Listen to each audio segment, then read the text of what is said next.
Let's delve into a realm where fame and the supernatural collide. At number 10 is Whitney Cummings and the trans ghost. Yeah, this one's super weird. Now, Whitney Cummings had this seriously bizarre experience while hanging out with Kesha at a haunted prison. So, picture this. Whitney thinking that she's having this heart-to-heart moment with the spirit, all emotional and deep, when bam, it turns out that it wasn't quite Casper that she was talking to. Kesha spilled the beans on this wild incident, mentioning how Whitney was up there, probably shedding a tear or two, thinking that she was consoling with what she thought was a trans ghost. Meanwhile, downstairs, chaos was unfolding. The demon expert they had with them was losing their mind, yelling for Whitney to get out pronto because it wasn't a friendly ghost. It was a sneaky demon up to no good. Just imagine the sheer confusion and the spooky factor of believing that you're having a heartfelt chat with an otherworldly entity only to find out that you're basically in a face-off with a devilish trickster. Kind of story that makes you think twice about haunted prisons. Lesson learned, not everything in the spirit world has good intentions. Talk about an unexpected plot twist in the ghostly department. At number 9 is Demi Lovato. So Demi Lovato's ghost stories are no joke. She once spilled the beans about her Texas home being a ghost hangout. And not just any ghost, but a chatty one named Emily. Back when Demi was merely 3 years old, she was having a full-on conversations with this invisible buddy. I mean, one might call it an imaginary friend, but it gets even weirder after that. You see, she didn't just talk to Emily, she actually saw her lurking around in her closet. Just picture a little ghost playing peekaboo. Just picture a little ghost playing peekaboo. Pretty hair-raising. Now, Demi's not your average celeb, she's all about the supernatural vibe. She's convinced that she's got a direct hotline to the other side, like she can walk into a room and instantly sense if something paranormal went down there. I don't know about you, but that definitely gives me goosebumps. And guess what? Demi took her ghost game to the next level with her own TV show, Unidentified with Demi Lovato. She didn't just talk to ghosts on the show, she sang with them too. But on the show, she encountered some ghosts that had some serious beef with men specifically. Can you believe that? Even in the afterlife, they've got preferences. Seems like Demi's got more ghost tales than an old haunted house. The supernatural world must really dig her vibes. If you're enjoying this video so far, please support the channel by pressing like, subscribing to Most Amazing, and ringing that notification bell. At number 8 is Ozzy Osbourne. Ozzy Osbourne and his brush with the supernatural, you know, he's not just a rocker with a penchant for the extreme, he's practically a legend in the music world. Ozzy was a part of Black Sabbath, the band that basically set the stage for heavy metal.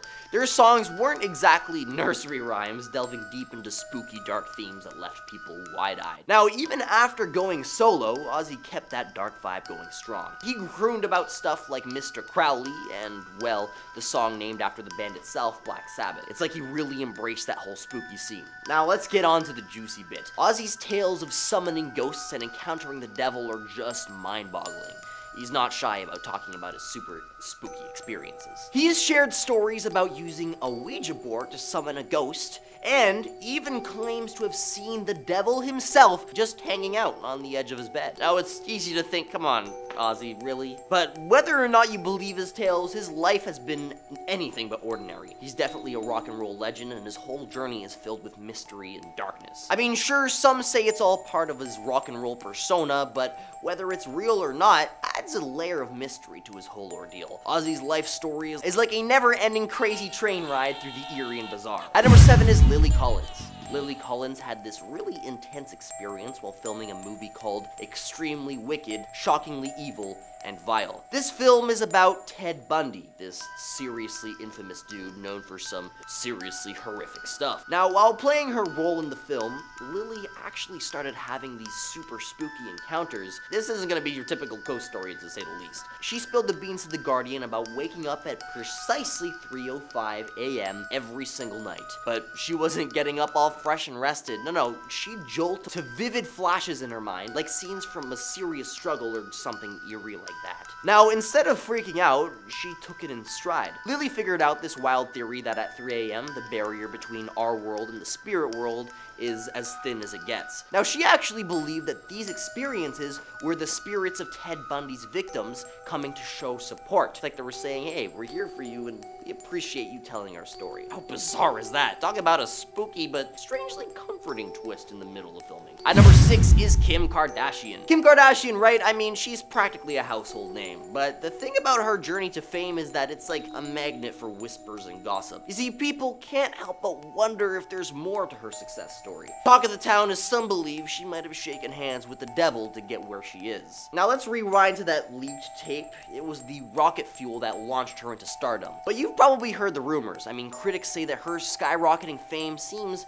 a bit too convenient. But let's put a pause on that thought, because success isn't always a deal with the devil, you know? I mean, let's talk strategy, because Kim is like a genius in the world of self-promotion. Reality TV, makeup lines, you name it. She's got the secret sauce to make things work. It's not just luck or dark magic behind her triumphs. She knows what makes the audience tick and plays that tune like a maestro. I mean, sure, devilish rumors might float around, but her success is more about her hard work, her smarts, and understanding what keeps people hooked. It's the real magic behind Kim K's ride to superstardom. Number 5. The Nobleman. Gilles de Rais was originally hailed as a hero of France for his role in the 100 Years' War, a time during which he served as a comrade in arms to Joan of Arc. But the nobleman Gilles de Rais lived a secret and gruesome second life, where he enjoyed torment and ending the lives of people who couldn't defend themselves. In September 1440, de Rais was arrested after an almost decade-long spree, during which he may have ended the lives of over 140 victims. During his trial, both de Rais and several of his servants' accomplices confessed to their evil deeds. Now, besides ending people's lives, he also admitted to engaging in Satanism by repeatedly summoning the devil and his demonic minions. While the nobleman refused to sell his soul, he offered the blood and organs of his victims in exchange for knowledge and power over the dark arts. Number 4. Devil Made Me Do It. Now this story is more about accidentally getting possessed rather than summoning a demon, but I digress. Ed and Lorraine Warren helped exorcise a possessed boy named David Glatzel in the early 80s. Now David's family had seen him being beaten and choked by invisible hands, and that red marks had appeared on his neck afterward. David had started to growl, hiss, speak in otherworldly voices, and recite passages from the Bible as well. Now they did many exorcisms on David, and Lorraine said that David levitated, ceased breathing for a time, and even demonstrated the supernatural ability of precognition. Now during his exorcisms, there was also a rocking chair in the room that would allegedly rock on its own, levitate, and even vanish and reappear. David and Lorraine also claimed to have seen the devil sitting in it. Now Arne Johnson was dating David's sister and was present for the exorcisms. In a desperate attempt to help David, Arne coerced one of the demons to possess him while participating in David's exorcism. Afterwards, Arnie's personality changed. He would fall into a trance-like state where he would growl and hallucinate, but later have no memory of it. Then one day, after his girlfriend Debbie's landlord was drunk and misbehaving,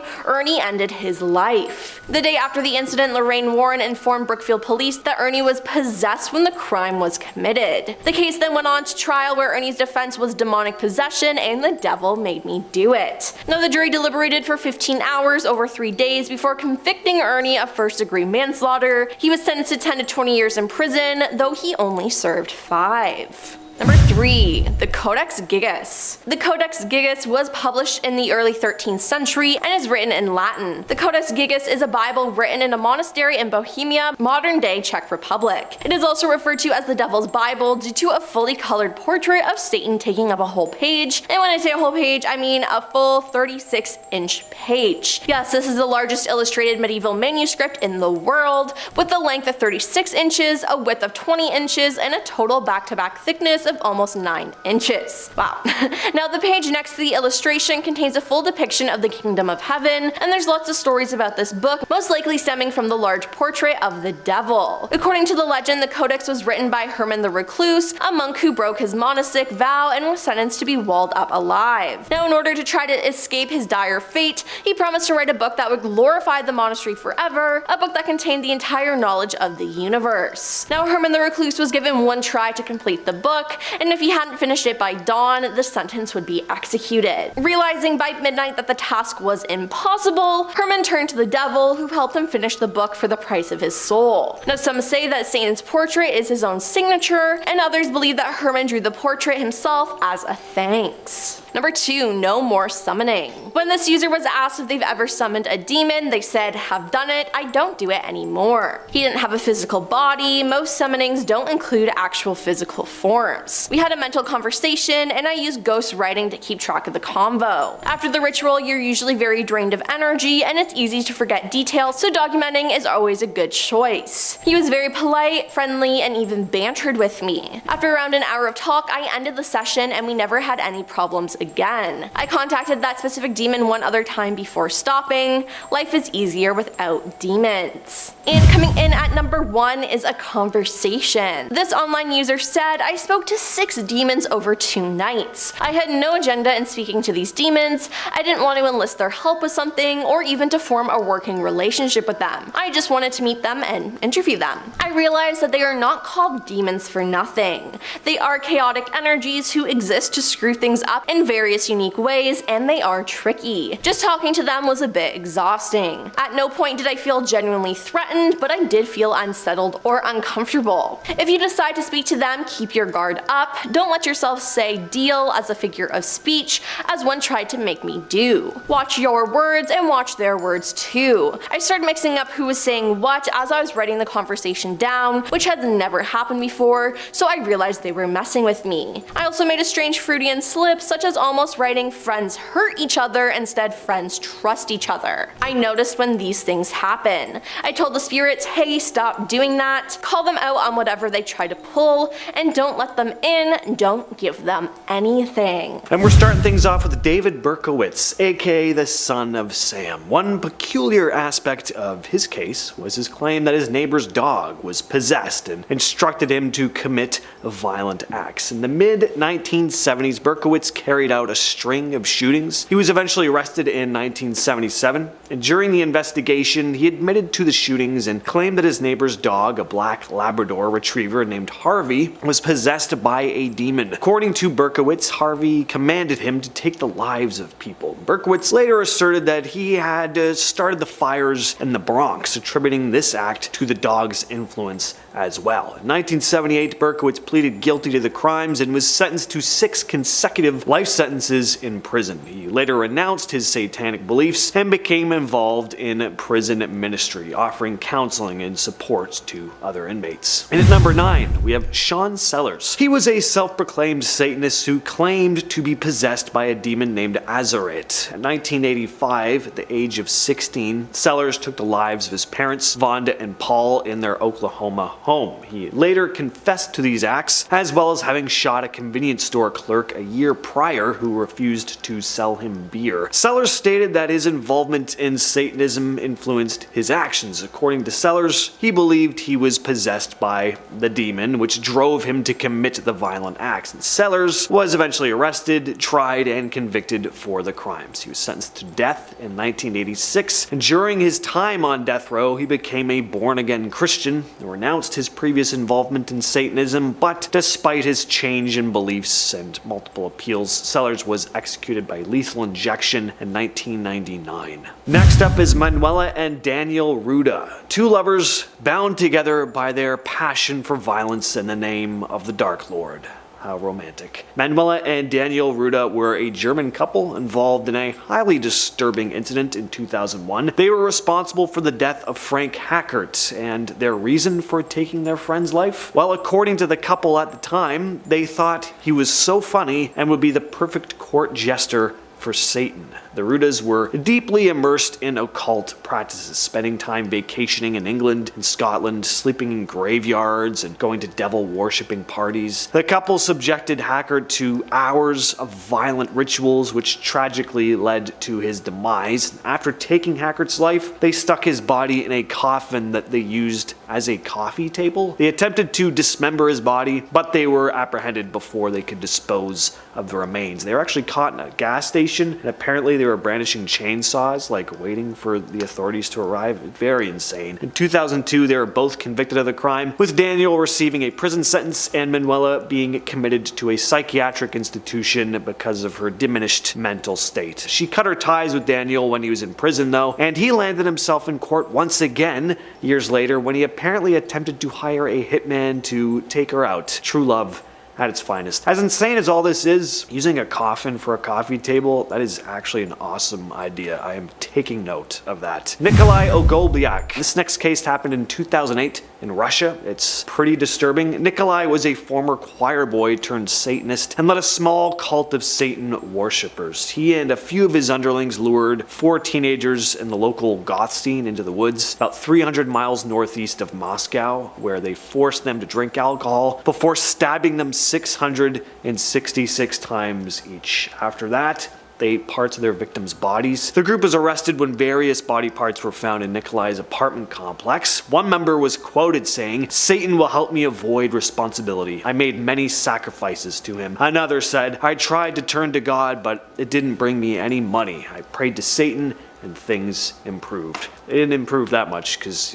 now you're in prison, but yeah. Number 6, the Beasts of Satan. The members of the Beasts of Satan were primarily young individuals in the metal scene in Soma, Lombardo, Italy. They shared an interest in Satanism and the occult, and they believed in ritualistic practices influenced by the darker aspects of satanic worship. One night in January of 1998, after hanging out at Midnight Pub listening to heavy metal music, 3 members, Andrea Volpe, Nicola Sapone, and Mario Muccione, lured 2 of their friends out into the woods and took their lives in a ritualistic sacrifice. They buried their bodies in the woods and then danced on their graves, chanting, "Now you're both zombies. Try to get out of this hole if you dare." Might have sounded catchier in Italian. The group got away with this initially. Authorities didn't look into the 2 teens' disappearances because they were a couple, and police were like, "Oh yeah, they probably ran off together." Great policing work. Then in 2004, the group's leader, Andre Volpe, took the life of his ex-girlfriend, believing she knew too much about the incident from 7 years prior. Then he and his buddy buried the body before taking a large amount of drugs, crashing their car into a tree. The 2 were arrested, and during interrogations, everything came out. And number 5 is Nicki Minaj. You know, Nicki Minaj's journey through the music world has been a roller coaster ride filled with controversies and wild moments. People talk about her like she's got some kind of connection to the supernatural, almost as though she's had a face-to-face encounter with Lucy himself. But let's pump the brakes on a bit because those ideas are kinda tinfoil hatty. So Nicki, with her bold lyrics and fashion sense, has definitely raised some eyebrows. And then there's her alter ego, Roman Zelensky. Some folks got all spooked, thinking that it's a sign of her being taken over and possessed by some dark force, but really, probably just a creative side she brings out in her music, like an actor taking on different roles in movies. So remember that music video for Only? It caused a stir with its eerie visuals. People went all, "Oh, she's into satanic stuff," but Nicki explained it as her shaking things up, making a statement. It's like using art to challenge norms and get people thinking. So while some say she's had a close encounter with the devil, it's more about her pushing boundaries as an artist. At number 4 is Vanessa Hudgens. Vanessa Hudgens is the High School Musical star, but she's got some seriously eerie stories to tell. At the ripe age of only 8, she had a bizarre encounter with a duck toy. Yeah, just a duck toy. But here's the kicker. See, that just wasn't a normal duck. Instead of sitting there like a regular old toy, it started following her around her house. Now, most of us would have probably freaked out and shut it out, maybe gave the duck a little football punt, but not Vanessa. Fast forward to her talking on the Kelly Clarkson show, and she's spilling the beans about her paranormal experiences. She's opened up about how she kind of put a lid on those spooky incidences because, let's be real, the unknown can be pretty darn scary. But as she grew older, she realized that maybe there's something special about all this ghostly stuff she's been seeing and hearing. She even spilled the beans about using a spirit box, basically a gadget that ghost hunters use to snoop on spirits' chats. At number 3 is Carlos Santana. When we delve into the world of guitar heroes, Carlos Santana's name always pops up. I mean, who can forget his iconic tunes like Black Magic Woman? But you ever heard of the spicy gossip about him supposedly meeting the devil? Yeah, rumor has it that Santana's guitar wizardry doesn't just come from hours of practice. Some folks claim he struck a deal with Lucifer himself for those unreal skills. Now, before we get caught up in the whole supernatural hoopla, take a step back a bit because Santana himself hasn't confirmed any Faustian pacts. His musical journey traces back to his dedication and love for music. Growing up in Mexico and hustling in San Francisco during the 60s, he blended rock, Latin rhythms, and blues into his own killer sound. Now sure, the rumor mill churns out tales of devilish agreement, but the truth is that Santa credits his success to his spiritual beliefs and a profound connection with the universe. So no need for the devil, just a whole lot of hard work and genuine passion for making awesome music. At number 2 is Snoop Dogg. Snoop Dogg, the rap maestro we all know and love, has been the talk of some wild rumors, especially when it comes to his supposed rendezvous with the devil. Yeah, allegedly the man who brought us hits like Gin and Juice, Drop It Like It's Hot, is supposedly making deals with the Dark Lord. Sounds like a plot from one of those over-the-top movies. But let's dig into it. See, back in 2012, Snoop went through a name change after a trip to Jamaica. He claimed that it was a spiritual awakening that led to his rebranding. But some folks out there, the conspiracy theorists, connect the dots a bit differently. They see it as a sign of some infernal agreement, a way for Snoop to show his allegiance to the underworld cat figure. And then there's his lyrics. They're not exactly church hymns, am I right? Some things that he raps about and his lifestyle have raised some eyebrows, but Snoop has pushed back on all of these claims. He stood firm, saying that he believes in something higher and has a spiritual side. So while the gossip about Snoop might take headlines, his own stance seems to be that it's all just smoke and mirrors. At number 1 is Damson Idris. When it comes to Hollywood, there's always a bit of mystery swirling around, especially when somebody rockets to fame seemingly out of nowhere. And in this whirlwind of celebrity gossip, Damson Idris is a name that's been causing a stir. This guy from Peckham, London didn't just dip his toes into fame, he cannonballed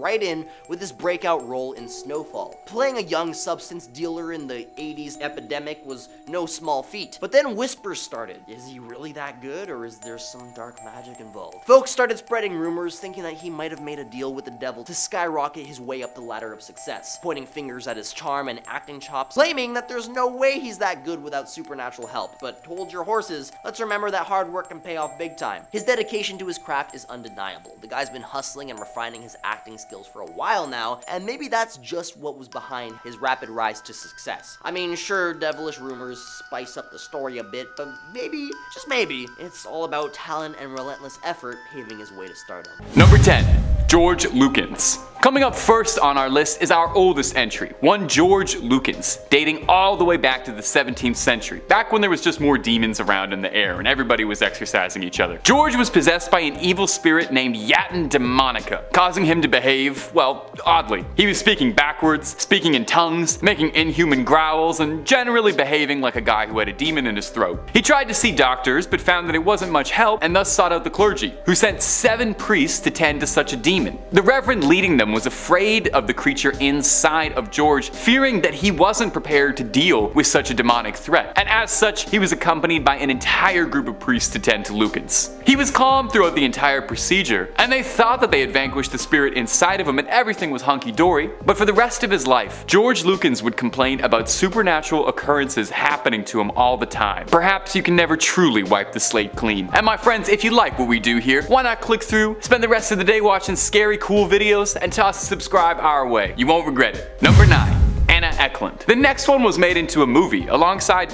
most of the ones on this list. I didn't know there was such a market for exorcism movies, but I guess there is. This story is by no means a pleasant one, but did you really expect that from a video about exorcisms and demons? Anna's father preferred to keep things in the family, so to speak, and after repeatedly rebuking her father's illegal advances, Anna Eklund started to show strange changes in her behavior and health, although she was perfectly healthy when examined. Thus, she was taken to be exorcised. In 1912, she was exorcised for the first time. Shortly after, her father's secret lover, who was a black magic practicing witch, cursed Anna. There is so much going on in this story, and I feel like I need a lot more than a single minute to talk about it. I hate when my father's secret lover curses me. I hate when that happens. From here, Anna fell back into a state of supernatural disarray and was taken back to the convent, where her body revulsed upon being near sacred ground. She became swollen and heavy, weighing down the bed she was laying on. The priest believed this was the physical weight of the spirits inside her, and believed that the spirits inside her were the lost, damned souls of her father and his mistress. After 23 brutal days, the priests finally managed to wrestle control and free her from their torment. Number 8. Michael Taylor. Our next entry is the case of Michael Taylor, a once loving father who was plagued by chronic pain and depression and possibly demonic possession. He lived in the town of Ossett in England alongside his wife, their dog, and children. Michael had suffered a severe back injury earlier in his life that led to him chronically being in extreme pain and unable to hold down a job. Prompted by a friend to try spiritual healing, Michael befriended and soon found himself enamored with a young pastor named Marie Robinson. This infatuation would take over his life, and soon Michael would ignore his family and was acting irrationally, violent, and according to friends, just not seeming himself. An exorcism was performed on him, lasting through the night and into the morning, with Michael convulsing and lashing out at priests the entire time. Priests claim that Michael had 40 demons living inside him. I was surprised there's room for anything else. Despite this, they sent him home to rest for the next session, and what happens next is a tragedy. At 9:45 the next morning, police were called to the Taylor residence to discover Michael Taylor naked, slicked in blood, and curled up in the front lawn, screaming that he was covered in the blood of Satan. It had turned out that night, he had attacked his wife and the dog. At trial, he insisted his actions were not his own, but rather the possession of the demons inside him. He was incarcerated for only 4 years. Number 7.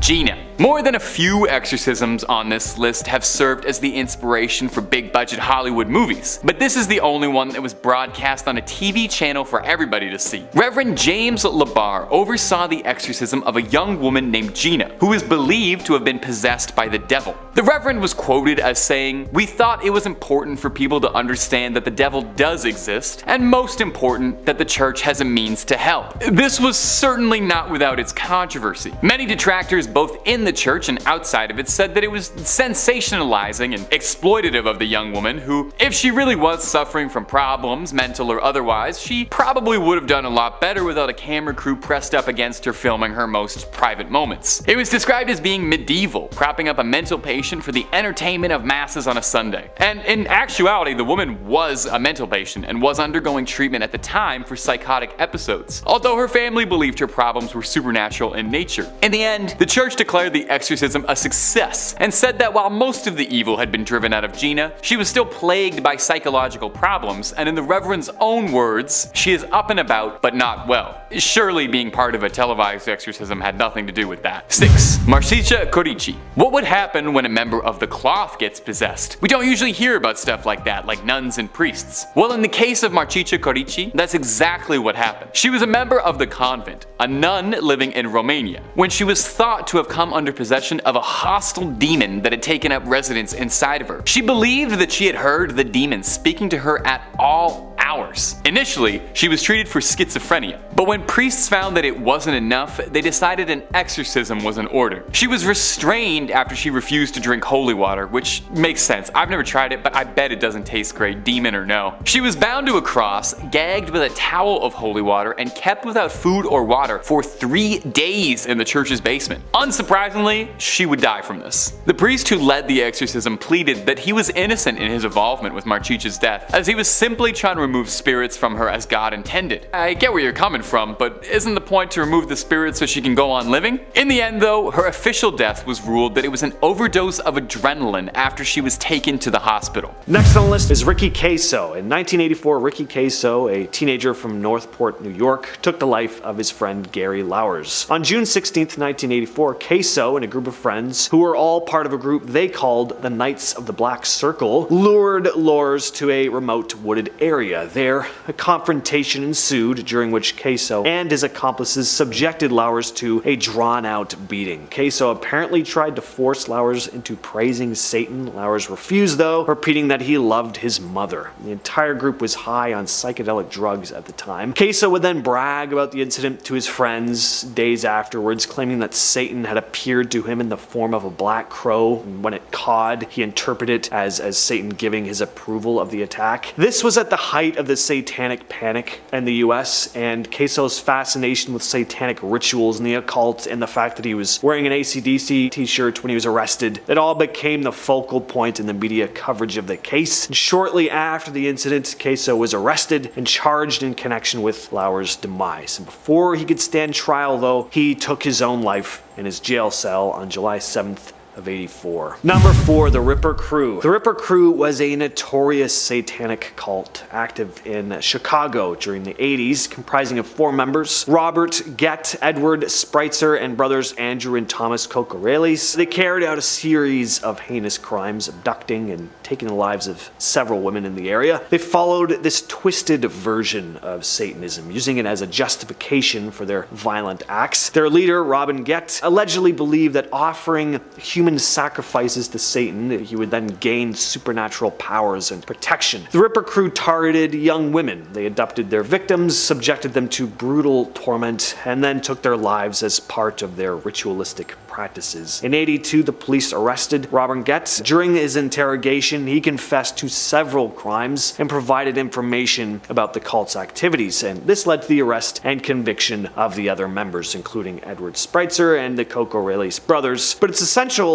to I want to say, their actions aren't really representative of mainstream Satanism. I think that this goes for everyone on this list. In real life, Satanism really is not about promoting violence. Anyway, in '83, Robert Getz was sentenced to 120 years in prison. Edward Spreitzer and Andrew Cocorellis were sentenced to death, with Spreitzer later receiving a life sentence after Illinois temporarily banned the death penalty, and Thomas Cocorellis was actually released from prison in 2019 for some reason. Next on the list, we have Christa Pike. In January 1995, Christa Gale Pike, who was 18 at the time, along with two accomplices, Shadola Peterson and Tadariel Ship, Pike's boyfriend, were involved in a gruesome incident that claimed the life of classmate Colleen Slemmer. Pike had a disturbing interest in Satanism and the occult, and carried out the act in a particularly disturbing manner. So it all started when Slemmer seemed to be talking to her boyfriend a little too much for Christa's liking, so she formed a plan with Ship and Peterson to take Slemmer out of the picture. The trio lured Slemmer to a vacant steam plant where they violently attacked her. They beat her for 30 minutes, cut her up, even carved a pentagram into her chest. In 1996, Christa Pike was convicted of her role in the event, and despite her young age, was sentenced to death. She's currently still on death row. Number 2, Richard Ramirez, or as he became known, the Night Stalker, one of the most notorious criminals in American history. Ramirez was heavily influenced by Satanism, and he often left satanic symbols at the scenes of his crimes. He was known to draw pentagrams on the walls and leave occult objects behind. Ramirez believed that he was protected by dark forces and that Satan guided his actions. During '84 and '85, Ramirez took the lives of at least 13 people in Southern California. His victims, ranging in age from 9 to 83, were subjected to brutal attacks, and in some cases, he would also burglarize the people's homes. He would also force many of his victims to profess their love for Satan. Unlike a lot of criminals of his kind who typically have a specific pattern to the types of people they'll victimize, Ramirez was more unpredictable. His victims were almost entirely random. Men, women, young, old, didn't matter to him. Now, the way this all ends is probably the most cathartic I've heard in any notorious criminal case like this. In 1985, Ramirez was chased down by residents in East Los Angeles after they recognized him from news coverage. An angry mob formed, and Ramirez was just romped on until police showed up. It's like the ending of Frankenstein or something, only Ramirez actually deserved what he got. He was then arrested, tried, and convicted. He died in 2013 while on death row in San Quentin. Finally, we have Adolfo Constanzo. This guy was a cult leader,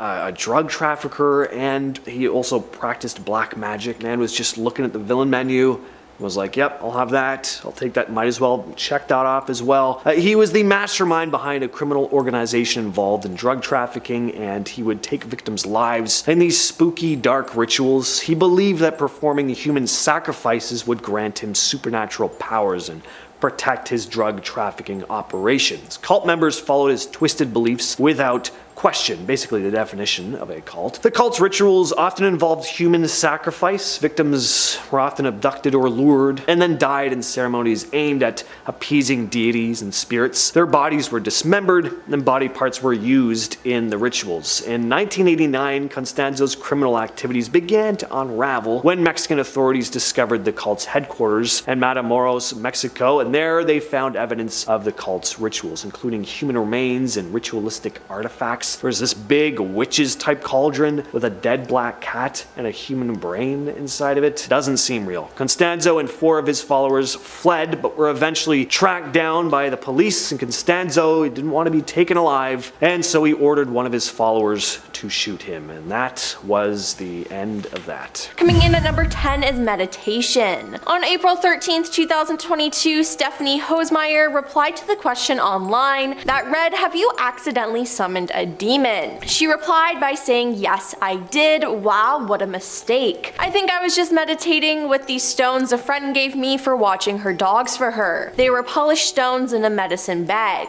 So I was holding 4 in each hand and kinda just letting my mind wander when I got slammed in the back and saw white stars in my head. I heard demonic laughter and a bunch of banging upstairs. I blew out my candle and fled the house. When I went back, the house seemed okay, but that night I saw shadow crawlers all over the walls and poltergeist activities began. I heard children laughing when my kids were at school. Things came up missing to be found where I already looked. I saw a figure in the hallway so many times I put my hand out to not run into him. And my luck was so bad, it still is. We fled that house in the night and burned it down." Number 9. School summoning. Now, according to legend, one cold night in the early 1600s, a group of schoolboys were naively dabbling in arcane magic when, by some terrible ritual using mere bread and sticks, they summoned Satan himself from the flames of the fireplace. Now, the terrified boys sought desperately to send the Prince of Darkness back to where he had come from, but to no avail.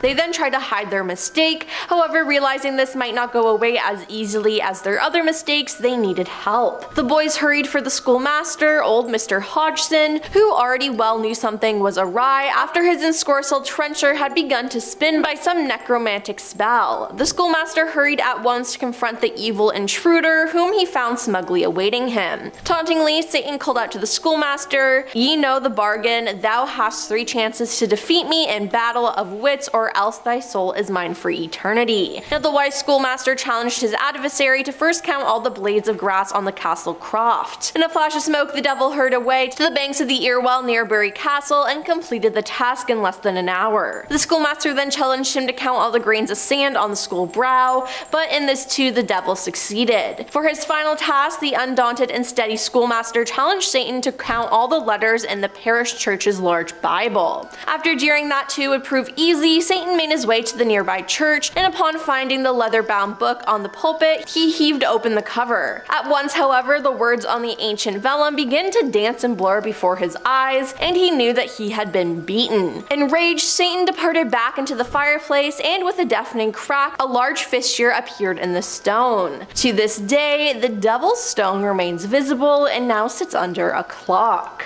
Number 8. 2 demons. A Reddit user said they contacted Lilith and Lucifer. When asked what happened, they said, "You can feel their presence. When I summoned Lilith, she lightly had her energy around my neck, and I felt heavy weight on my body. She whispered to me, and I spoke to her, asked my parents' names, and she knew them. Treat Lilith like a mother, and don't take her lightly." Lucifer I summoned, and near the end of the summoning, I got past the fear stage where he kept putting the image of a skinwalker in my head, and then I made a deal with him in a white room, and his face was concealed to join the 1006 and to have my demands done after I wrote a letter to him. Number 7. Lasting effects. This Reddit user made a post called "I summoned a demon successfully." They said, "So tonight I was speaking a mantra to Amen for the first time. I did for about 10 minutes. I've always been somewhat of a critic of it all, and nothing happened for the first 2 hours. About an hour ago to writing this, I was watching a video and had one earbud out and one in. I heard a growl with my ear that didn't have an earbud in it. Directly after, I got and still am completely ice cold and have goosebumps. It currently feels like someone is watching me, observing. I've absolutely never felt these kind of things before, just felt almost like a pinch on my left foot, and it is surrounding like there's movement coming from my kitchen. Am I angering it by sharing this? Oh my gosh, writing that question gave me a headache. It's going on and off the pain. It's now the morning after, and I had extremely weird vivid dreams, which I may have like 1 to 2 times a month, and I had around 4 I can recall. The most interesting, while frightening one, considered me and a friend driving somewhere I'd never seen before. We got out of our car along with everyone else for some reason. Suddenly it began raining in one specific spot in the middle of a bunch of trees. Immediately after, a volcano rose up from the ground in the distance and started spewing hellfire everywhere. The last moment I remember was fiery skies masked in smoke. I mean, it really felt like I was in hell. Number 6. Using prayer. This online user shared their story by saying, "I admit that I stupidly tried summoning a demon. Mostly, however, to have fun. I didn't think a demon would answer my call. Oh, and hell they did. Within a matter of months, I was hearing birds talk to me. I thought I was crazy, but I checked in with many doctors, but they couldn't seem to figure it out. As it turns out, after checking with the pastor, we certainly were having demon problems. Dang, and these demons are not easy to get around either. They are tricky and sneaky, and the only way I lived through this was by prayer. Number 5. Gottlieben Dietus. Gottlieben Dietus, beside having one of the most fun names a human can say, was the subject of an exorcism in the late 18th century in Germany in a small village. And yeah, I was kinda surprised that Gottlieben was a girl's name too. Miss Dietus lived a quiet life with her siblings in the family home until she started to experience paranormal activity during the dark hours of the night. Scratches across the floor appearing out of thin air, furniture being dragged around seemingly by nothing. Miss Gottlieben told a doctor as well that she was having vivid nightmares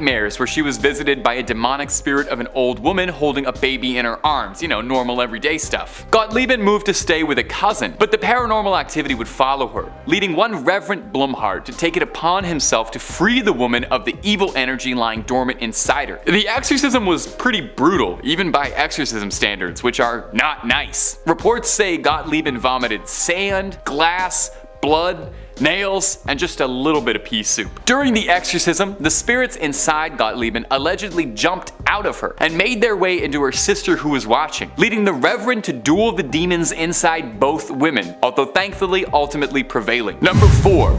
Clara Germana Kelly. In 1906, in the town of Natal, South Africa, an orphan named Clara began to experience bizarre happenings that no one could explain. Overnight, she was speaking fluently in languages she'd never heard before, and this was a good 100 years before Duolingo even happened, so no one knew how she could know this. It was also said that she could know things about people that she shouldn't possibly, intimate secrets, very personal details. And these are both pretty odd, but it was also reported that she would levitate in the air sometimes, so, you know, that's pretty weird too. A nun at the orphanage reported that her body would turn rubbery and she would move across the ground like a snake, showcasing surefire signs of possession. A pair of priests attempted an exorcism that lasted for days. Clara would lash out at the priests and even tried to strangle one. It took 2 full days of constant bombardment, prayer, and holy water, but eventually, allegedly, Clara levitated from her bed and then fell back down and was free from the control of the spirits. Number 3. Arne Johnson. Now these last 3 are all our big budget famous exorcism cases, and kicking us off is the case of David Glatzel and Arne Johnson. If you're a big horror buff, you might recognize these two from The Conjuring, The Devil Made Me Do It. But the real case is scary enough, they barely needed to change anything for the movie. The son of the Glatzel family, David Glatzel, began to complain that he was being harassed by an old demonic man that only he could see that would threaten him. The nervous family contacted the church and eventually got in contact with the famed demonologists Ed and Lorraine Warren, who attempted to exorcise the boy. They were successful, but one of the demons inside of David allegedly made their way into Arne Johnson, the boyfriend of David's sister. Johnson would then go on to violently attack his landlord with a pocket knife, and upon arrest, he insisted that it was the devil inside him that made him do it, and he was completely out of control of his actions. Eyewitnesses would say after this, Arne would growl gutturally and act irrationally and just wasn't himself. Could it have really been the spirit of a demon that drove him to commit such heinous crimes? I haven't actually seen the movie, but maybe they shed more light on this than that. Number 2.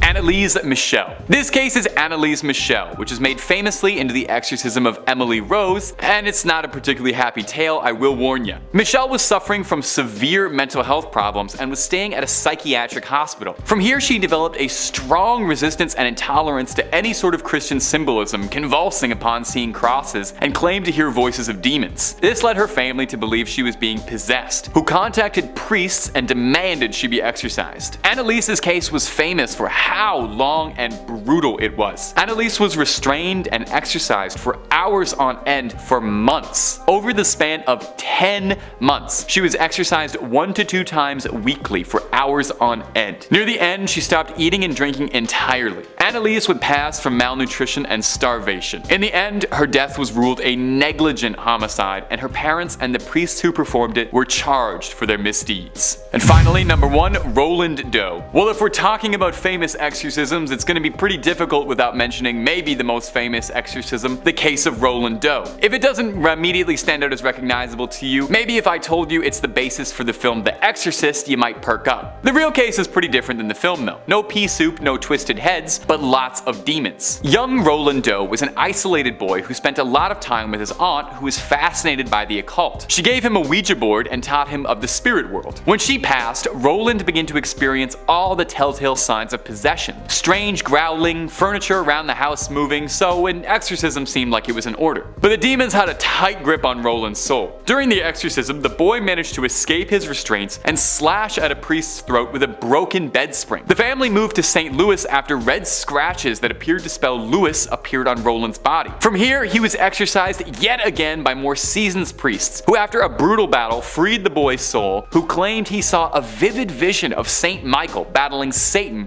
for control of his soul while he was asleep. By all accounts, luckily, he went on to live a fairly normal life afterwards. One wonders if he ever saw the movie.